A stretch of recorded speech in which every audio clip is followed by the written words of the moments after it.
Which of the major tech firms will rule the metaverse? Will it be Facebook that changes its name to Meta as a result of the digital world?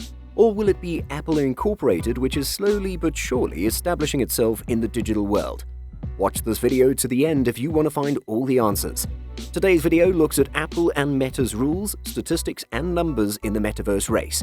Relax and let us take you on a journey around the digital universe. Metaverse is the next internet, the next major shift in computer platforms that'll generate trillions of dollars and be far greater than the mobile revolution that came before it.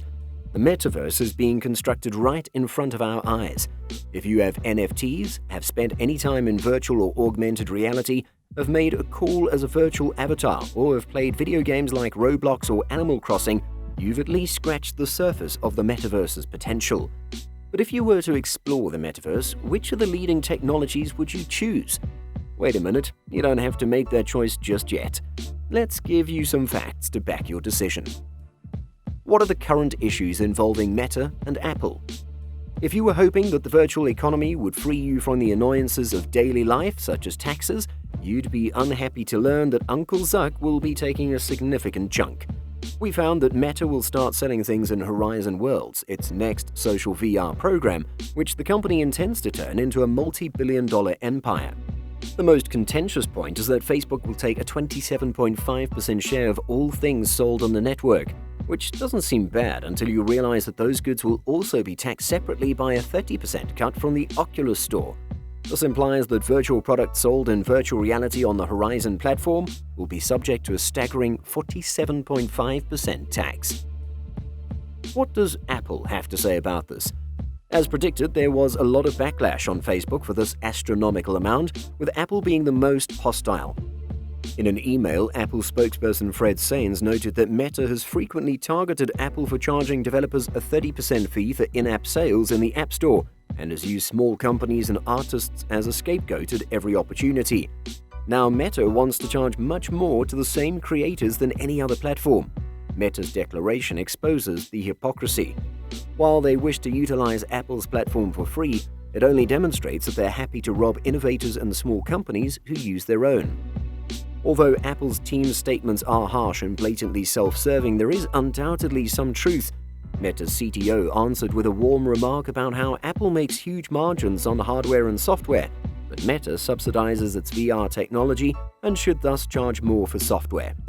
It's not foolproof protection, primarily because Facebook attempted to offer VR hardware at a higher price point. Still, no one was interested, so providing reduced headsets isn't a nicety, but a method of VR survival on their side. Away from that, let's explore the project implemented by both companies to rule the digital universe. While numerous sources previously stated that the company would release Apple's forthcoming headset in 2022, Bloomberg now claims that Apple will announce the new headset closer to 2023. The following are some of the features that are expected to be included in Apple's initial XR offering. With a 96-watt USB-C power adapter at its helm, Apple's headset release is projected to have the same power level as the M1 processor currently found in its newest MacBook Pro series. It's also said to include a lower-end processor that'll handle any sensor-related computation. 2 tracking cameras are rumored to be included in Apple's headset, capable of broadcasting information to 2 8K monitors in front of the user's eyes. LiDAR sensors. These sensors have been mentioned as a possible option for Apple's first headset, using lasers to detect distance, enabling quick and precise area collection. This would allow for more accurate item placement in AR. Apple's failure to enter the metaverse area with Web3 plainly on the horizon has elicited shock and dismay from observers. Apple's impending goal stands in stark contrast to Meta's, a company that has focused its new strategy entirely on developing a metaverse environment in Web3. This announcement also puts Meta and Apple in quite distinct corners of the market.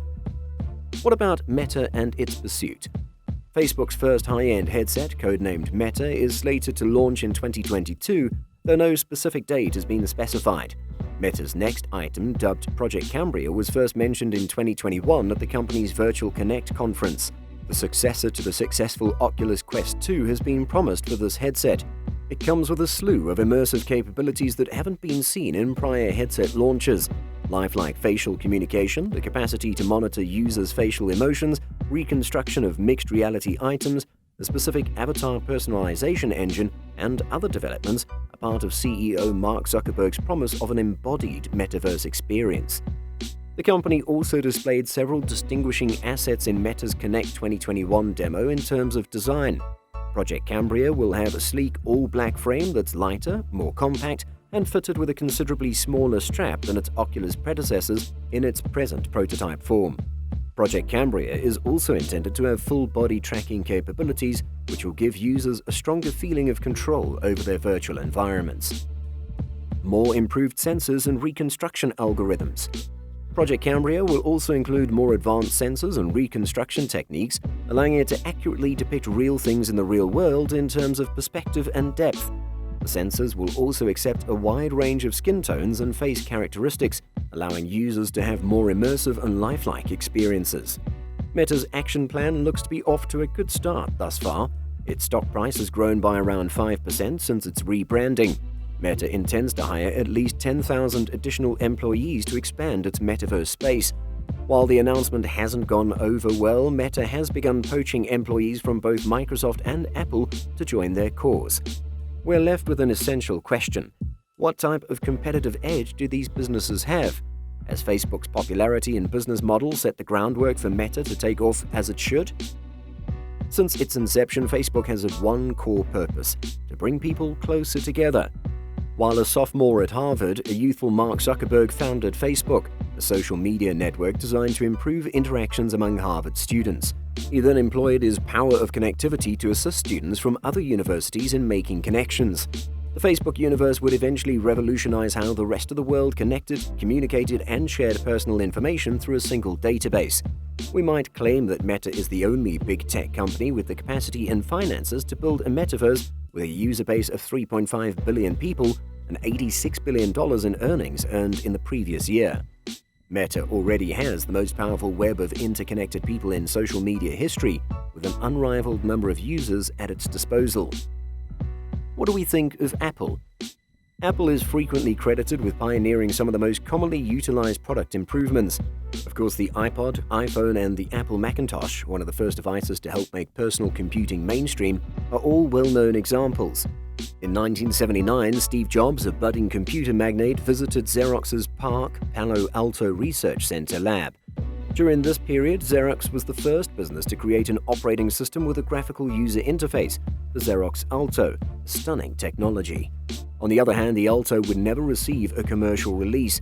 Xerox's managers perceived an extremely sophisticated workstation that was much too expensive to mass-produce, with a price tag of $32,000, equal to $114,105 in today's market. Steve Jobs, on the other hand, witnessed far more. Alto's graphical user interface wowed him, and he thought it was the perfect model for how all computers should work. Jobs sold shares of Apple to Xerox in return for access to Alto's technology, wanting a piece of the invention for himself. Apple would then utilize this information to develop a more sophisticated, user-friendly, and cost-effective home computing device. We may use the same rationale to explain how the iPhone was created. While Apple did not make the mobile smartphone, they were able to redesign the handset concept and transform it into the closest thing to a pocket-sized computer we had at the time. The iPhone's design has acted as a de facto template for how future touchscreen gadgets will be built and integrated into our daily lives. Which company do you think is leading the metaverse race? Let us know in the comments. Drop this video a like if you enjoyed it, and don't forget to subscribe to this channel for more.